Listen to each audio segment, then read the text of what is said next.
So we'd like to hand over to Paul VK0PD, who will go through his journey down in Antarctica. Yeah. Thank you, Paul. Cheers, Hayden.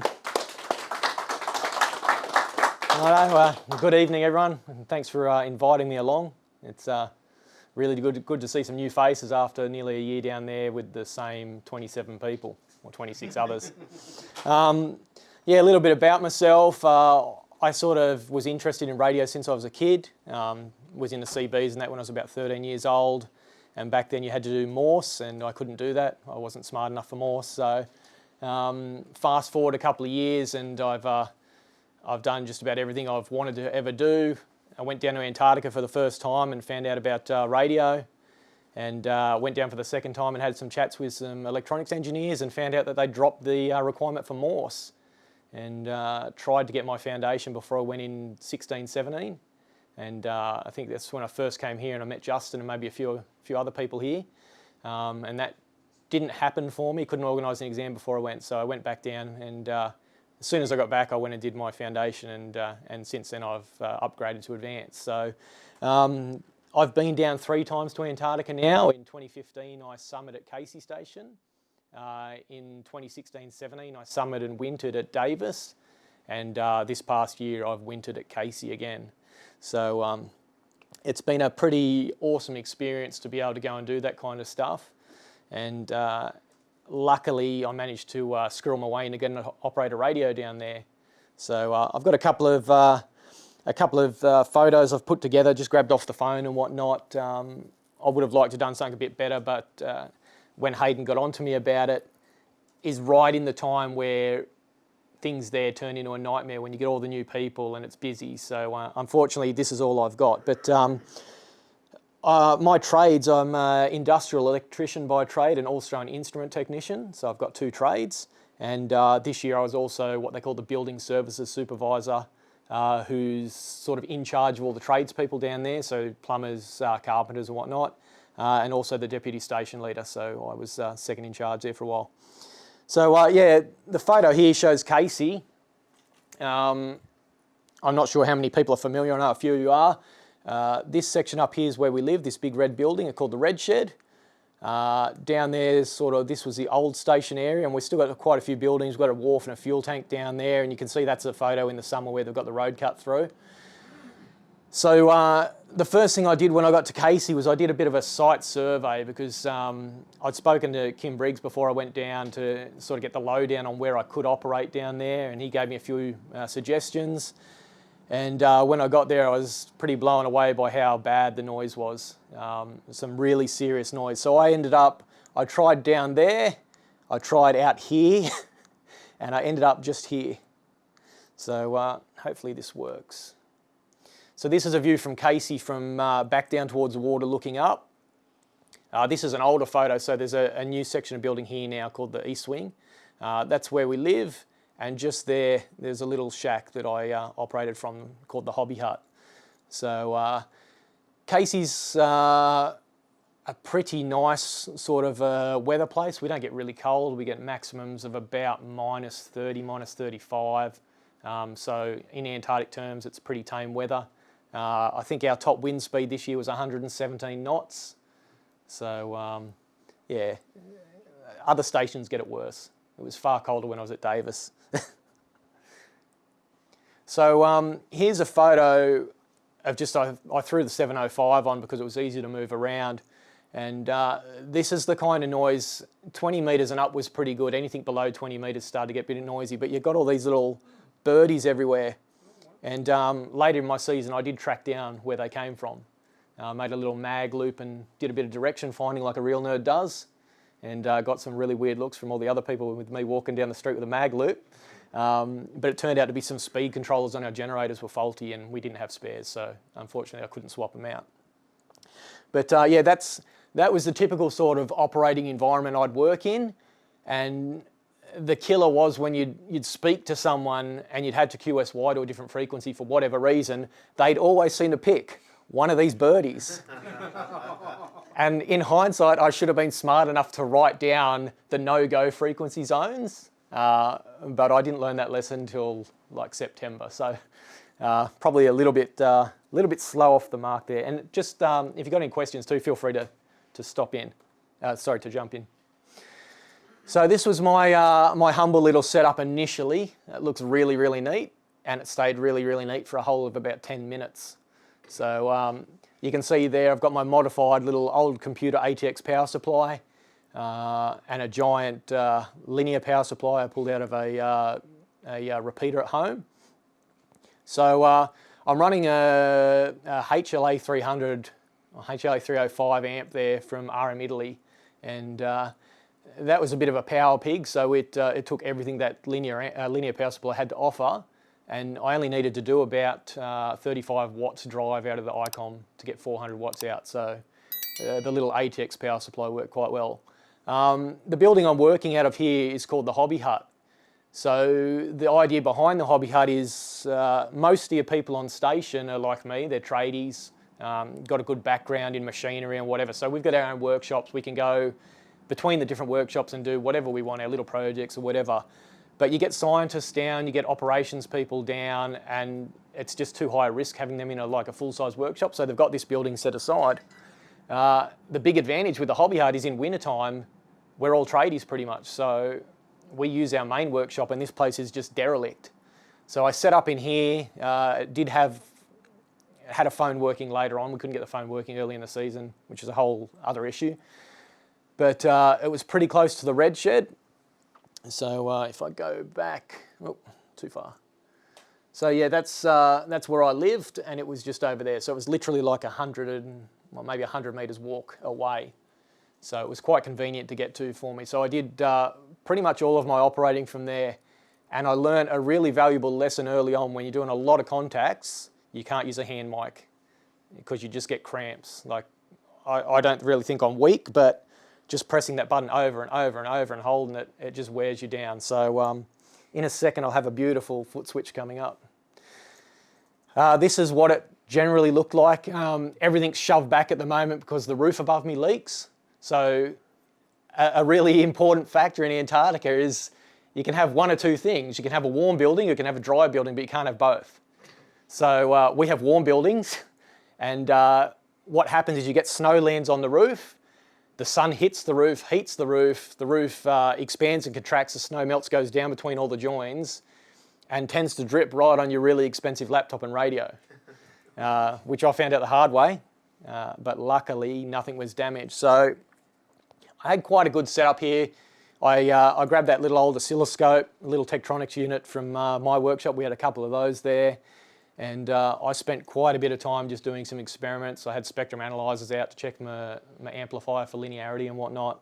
And I can comment on those amps now and say they are a really clean output at 400.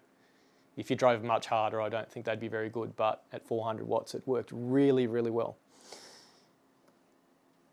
So, being in Antarctica, I can't just pop down to the shops and get a foot switch. And had I known at the time our comms techs had a spare foot switch, I would have just gone and borrowed it, but I didn't. So I went down to my workshop and I found every little bit of rubbish you could make a foot switch out of. So there's just like a little, oh, have you died? Yeah, she's gone, okay. Just under the plywood, there's a little micro switch, limit switch with a roller on it that we use for some stops on bits and pieces of machinery down there. We had a couple of those spare, so I grabbed one of those. I folded up a little gal bracket.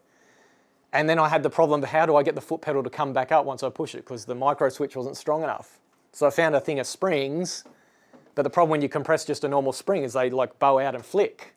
So I found some bits of conduits and I made a spring holder and probably put about 5 or 6 hours of work into making this thing work properly with a door hinge. But in the end, it worked really well and saved my arms. Antarctic MacGyver. One of the really cool things about down there is you get to see a lot of sunsets and sunrises, because in the wintertime they happen at really odd hours, like 10 o'clock in the morning. So the sunsets like this would last for 1 to 2 hours because the sun's so low on the horizon and it sits just off the horizon for ages and ages. So you get these really cool photo opportunities to get out there. And some of the colours you see down there, the cameras can't do any justice whatsoever. It's the most amazing purples and blues and oranges you've ever seen in your life. Unfortunately, this season we had a ridiculous amount of blizzards, and when we didn't have blizzards, we had clouds. So I think we saw 2 auroras the whole season. It was a bit poorer than what I'm used to, but anyway, that's the way it is. And if you look in the bottom right-hand corner, that's that super bright light on a little blue building. I know it's hard to see on the projector. They're our ring main units. So we run a high voltage supply around the station, and then we have transformers all over the place to bring it back down. So there's quite a bit of noise on station from the powerhouse because we've got these lines going everywhere, working as giant antennas for us.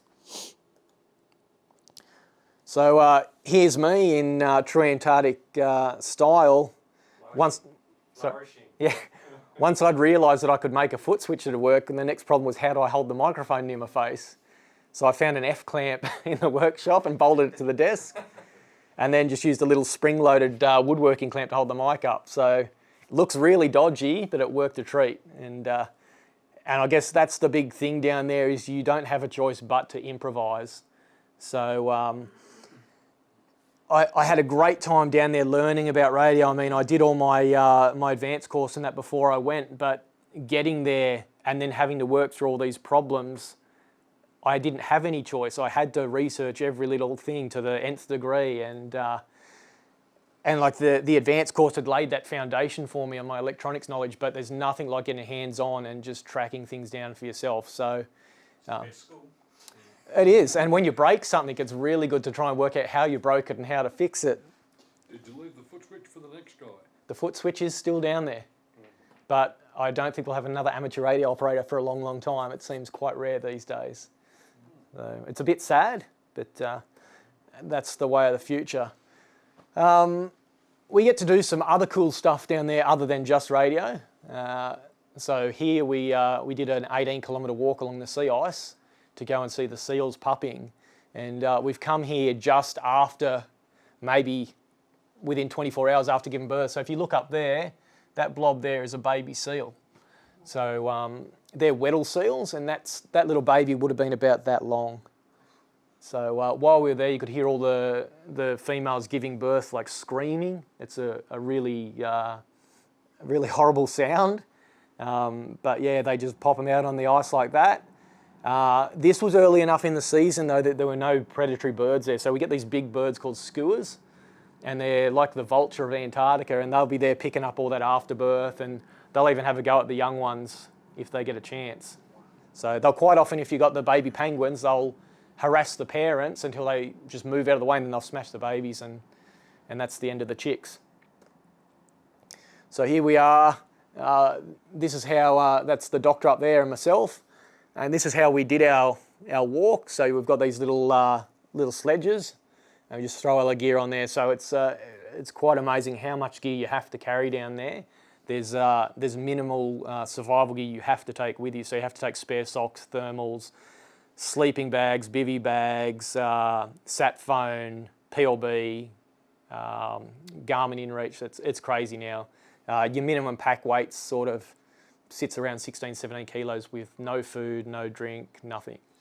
So it's if you can get it off your back, it's a really good opportunity to do so. So I think this was in end of September, early October we did this trip, and it was really gnarly weather conditions just before it. We'd just been up and fixed a VHF repeater out near what they call the Brownings Peninsula Hut, which is way away from station.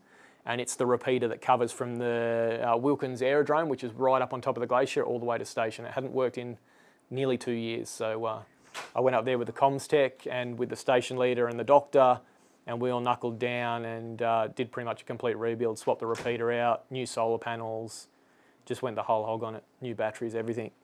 Yeah, it's not fun climbing hills carrying car batteries, but... this is another thing, that's the doctor again. We've got all these monitoring cameras for bird life for this one. So this is, if you look sort of, this whole area here, it looks nice and flat and like dirt. That's all penguin poo.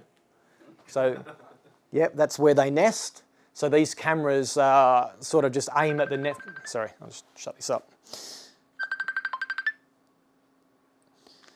These cameras all aim at the nest to allow the scientists each year to go through, and they'll have PhD students that count every single penguin in a frame, so they can log how many penguins are there. So it's incredibly crazy the lengths they go to. But every year we've got to go out twice a year and service these. So you service one at the end of summer, and then you go back at the beginning of the summer.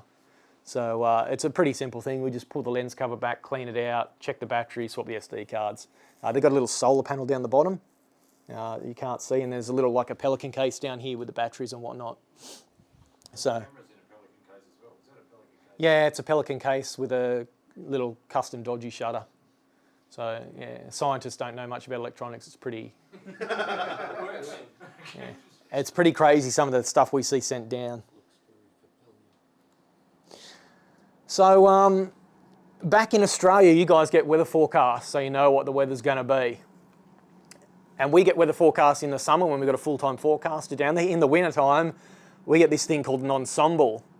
And so this is how I get to predict what the weather's going to be and whether or not I should run out and rapidly remove my antenna. If you have a look here, these two columns here are the key features that I look for down there. One is wind speed and the other is direction. Now, wind speed alone only tells a really small tail there, because at Casey, you get this really strange phenomenon. It's kind of like what happens at Mawson, like the Catabatics, but you get the wind accelerates down the glacier and down towards the station. So if the wind's coming from the east, so anywhere from 70 to about 110, 120 degrees, add 20 to 30 knots at least to the wind speed. So if you look along here and you follow, this looks really, really nice, and you go, oh yeah, what's that? That's 50 knots maybe. You think that's not too bad. But then you have a look up here and you go, oh, that's in that golden zone of death.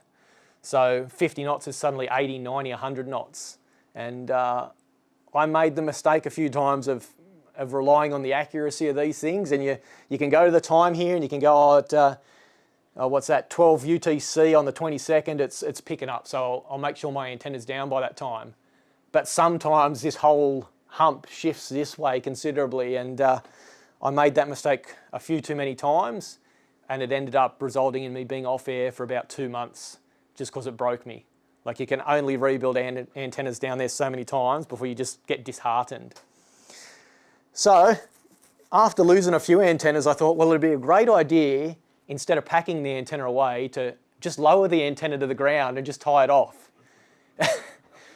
And stupid me didn't realise that if you get a lot of snow at the same time as you get wind, everything blizzes up and you get these big blizz tails, as we call them, and they all appear downwind of an obstruction. And seeing my radio operating location is downwind of the biggest building on station, there's about a 4 metre berm of snow here. So my antenna was maybe anywhere from 1 metre to 2 metres under there for the entire length of one side of the fan. So that took me about 7 hours to dig out without destroying the antenna. Good lesson learnt there. So this one is another example. This is the snow berm that I was talking about. So if you look in the sort of the top right-hand side of the picture, you can see the yellow building. I don't think this has come back to life, has it? Oh, it has. Whoa, there you go. So you can see that building there. My hut's just here. So these are the guy ropes for my antenna. And I had a look at that ensemble, and I'm like, yep, Saturday afternoon, the wind's going to come up. It was Thursday night. I'm like, I'll just leave the antenna up tonight. I'll go and operate tomorrow morning, and then I'll pack it away. Well, I woke up tomorrow morning, and it was already 45 knots, and I can't lower the antenna in 45 knots. And from there, it proceeded to 117 knots. So that little tangle there is what was left of my 40, 30, 20, and 17 metre fan dipole. And that was the end of my operating for the 2 months. So that was really, really, that was a killer for me. And it's hard to explain down there, because the fact that in the wintertime you don't get the sunlight, it really messes with your motivation and your energy levels. So we were getting maybe an hour a day of sunlight in the middle of winter, and you go home from work feeling just absolutely destroyed. Like, you're so tired, and it's like 4:30, 5 o'clock in the arvo. So when your antenna breaks, you don't have the motivation to go down the workshop and rebuild it again. And after I'd lost about 4 antennas, yeah, I'd had enough. I'd snapped a couple of fiberglass squid poles at that stage, and yeah, I thought I'm going to take a break. So conditions weren't ideal. It was really cold every day. Then it was minus 25, minus 30, and even the shack was at like 1 degree because it's not built for habitation in winter. But the other cool thing about being the building services supervisor is I get to go everywhere. I'm sort of the main man down there. So this is our receiver hut out the back of station, out to the west. And from there, we used to run 6 V-beams. And I had the great idea that, oh, maybe I could hike up onto a V-beam and use that. Well, needless to say that out of 6 V-beams, 0 of them are functional. So every V-beam either had a broken set of open wire feed lines to it, or one of the legs of the V-beam had snapped off, or the feeder going up the mast had snapped. And unfortunately, all the masts out the back are condemned because of however they used to put the anchor points for the guys in the ground. They used to use some sort of sulfur concoction, and that apparently corrodes it. So they've all been condemned, and we can't repair any of those antennas. They made really good receive antennas. I received the US fantastically. It just worked as kind of a long wire, but for transmission there was no hope. The losses were insane. I couldn't get anyone in Australia full stop, and that was running 400 watts. It was never going to happen. So these are the vehicles we get to drive around in, called a Hägglunds. They're I think it's a Swedish or a Finnish, maybe Finnish ex-military vehicles. Swedish, yeah. And we've juiced them right up now. They've got Cummins QSB 45 common rail engines in them, like they really go. We've only got 2 with the tray on the back, and the others have all got like the front section on the back, so you've got an enclosed cabin as well. So luckily there's a few places on station you're allowed to travel alone. This is one of them. It's about 3 kilometres off station. So it's a nice place to go and get away. And you can only do it if you've got a reason to go out there. But being an electrician, I had to do inspections out there anyway. So yeah, I got to go out and do that. Sorry. I did do a site survey out here as well with the dipole and the 705, and it was quite quiet out here. But at that time, the network was faulty. So the optic fibre cables to the transmitter and receiver huts both there are both broken. So we've got Wi-Fi links, and at that stage I couldn't get, I was using WF View, which is a free program to run the Icon transceivers, and I couldn't get reliable connections out there, and I wasn't going to go to the effort of putting up trying to get up that mast and put a dipole on that. So when I found I couldn't use the V-beams, that pretty much just shut that whole idea down. But pretty cool place to get out and visit. So here's some more shots like I was talking about before. The colours you get down here are crazy. This is directly opposite to where my shack is. I'm standing on top of a big fuel tank here to get this shot. And that's the science building you can see, and that's that blue power distribution building, RMU. So in the summertime, all this snow's gone and all these pipes are exposed, all the site services, so it's a completely different feel to the place. It's a lot more like a mining camp than Antarctica in the summertime, but in winter, it's quite beautiful. One of the other things we get up to down there, you've got to find your own fun, and it's getting really hard nowadays. So does anyone here work for Polar Med? No, they might see this video anyway. This will be banned, but it wasn't banned when we did it. So we do sort of 3 nights a week. We do an ice bath. This is our tank house where we keep all our water, and this big copper contraption here is the melt bell we lower into the lake to melt the ice and get the water out. There's 2 spares there.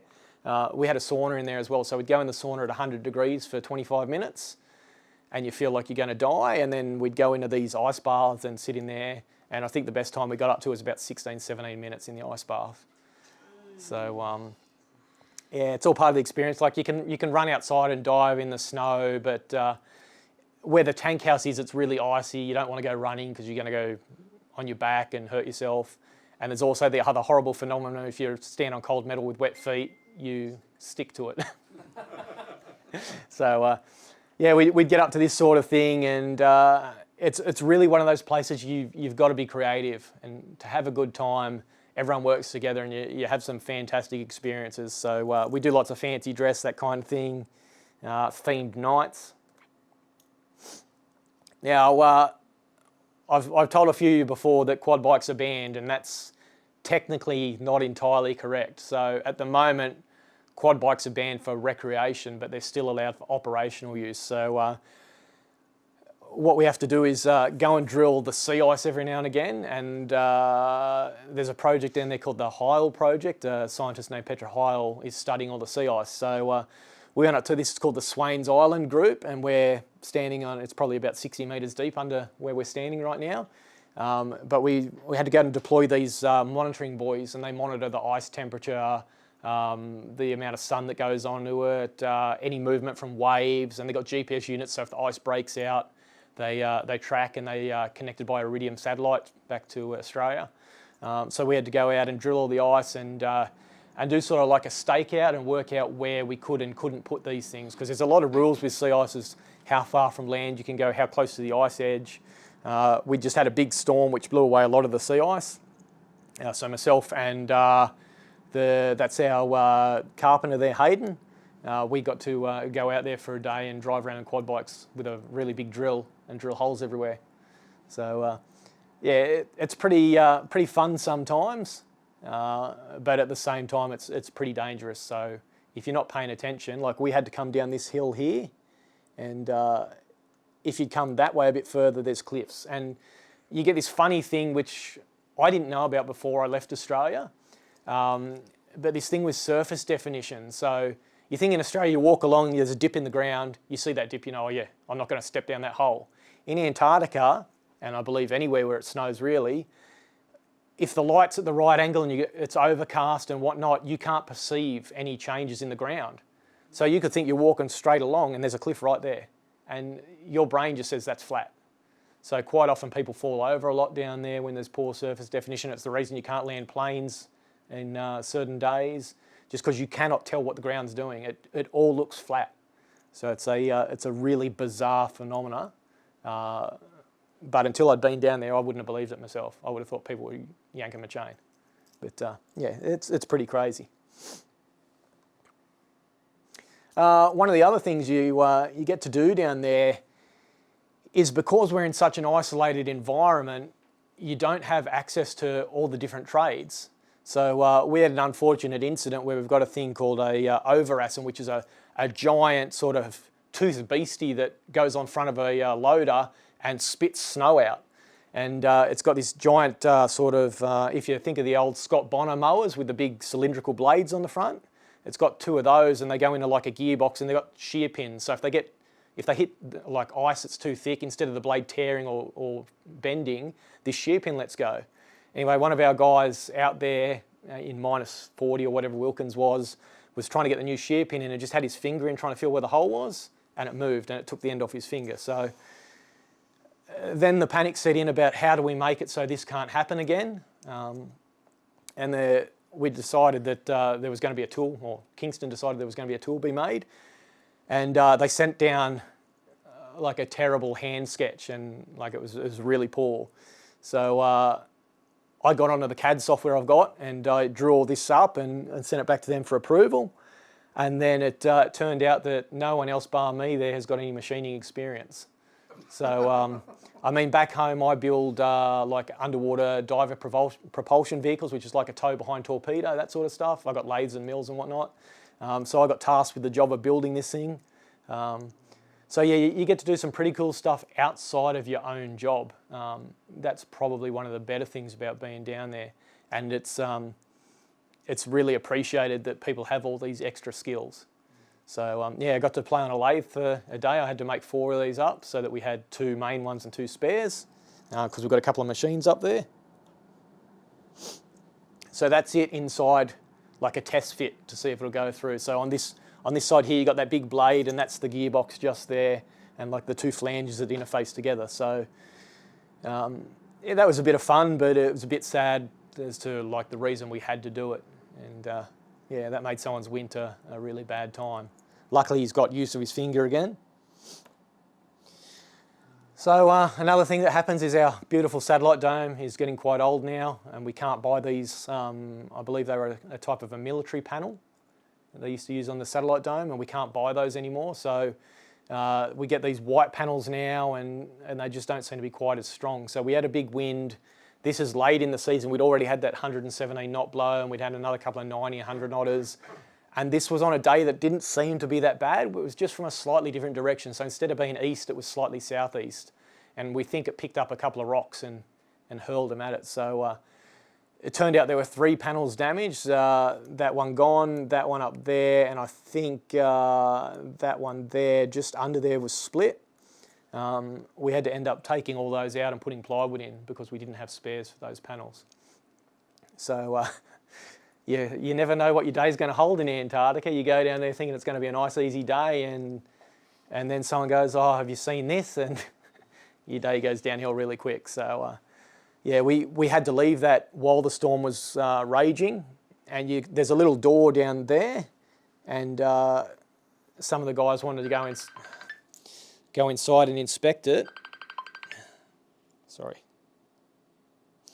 Yeah, some of the guys wanted to go inside and inspect it, but if you'd opened that door when the wind was blowing, the pressure drop would have just blown all the panels out in the place. So luckily I got a hold of them before they did that. So that stayed like that for about 2 or 3 days before the wind died off enough and the conditions were right that we could do it. And we've also got to do these job hazardous analysis sheets before we can start. So yeah, it adds a bit of time to everything.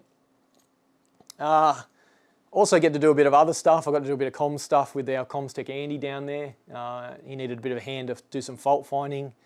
This is what we call the tandem delta. It's the HF antenna we use to talk to the planes, and it wasn't working. It looked perfect on SWR, but you just couldn't transmit. We could hear the guys at Davis transmit to us. They couldn't hear us. The plane couldn't hear us. So that cable there is LDF 750, I believe it is. That's pretty nice cable, and we decided we had to prove that cable was good before we went any further. So we got some LMR 240, yeah, that beautiful stuff. Yeah, that's a 110 metre run. So we got a 100 metre roll of LMR 240 because it's what we had, and we made a fly lead up, and we calibrated the VNA on that, and wanted to get an idea of the loss in this line to make sure it wasn't faulty. And there was just shy of 6 dB loss on the 100 metres of LMR 240, and at 20 megahertz that had 0.4 dB of loss at 110 metres. So it's a pretty nice cable. So we did that was all fine, put that back together, and then we found that one of the insulators on the transmission line had popped off, and the transmission line was just laying against, sorry, when I say transmission line, not the feed to the antenna, but the transmission line, because it goes, from there it goes up, it goes out, and then it goes along the ground and then back up. And so where it went along the ground there, it's got these little plastic insulator cups that sit on the ceramic, and they've got the wire, the feed line tied in them. That had popped off the side and was just resting on a guy wire, and just the angle we were at, you couldn't see it.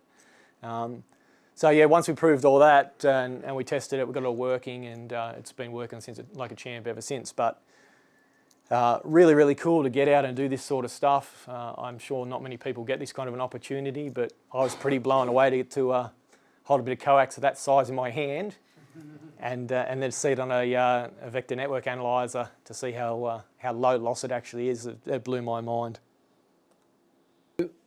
We flew out this year, and unfortunately, this video I'll show now, it didn't go quite to plan. So the plane came in, beautiful, crystal clear sunny day when we drove the 4.5 hours up to Wilkins Aerodrome to catch our flight out. And 10 minutes before the flight came in, the fog came in. So I'll quickly play this one for you, and you'll get to see what we got to see. So we were really excited at this point because we could hear the plane. Just sort of keep your eyes about here.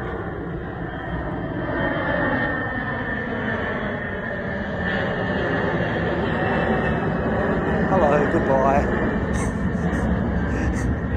That was the end of that flight. So we were not impressed. We'd been promised by the station leader at that stage, if the flight didn't land, that we'd have our winter rooms back. Went back to station, and our winter rooms had been reallocated to other people already. So the already low mood hit an all-time low. And yeah, that wasn't ideal. So we had a lot of very upset people. Next day, so that was an Airbus 319. So I think they're about the size of a 737. That's what we usually fly in. The next day they decided that if the weather was bad, the 319 can only do 2 holding patterns before it doesn't have enough fuel to get back. So that's what happened there. They did one, didn't come down, did another one, came down for that pass and went home. They decided they were going to send the C17, the big military plane, down. Oh no, not oh no. This was fantastic. So this is a real man's plane coming in. Much nicer day, luckily.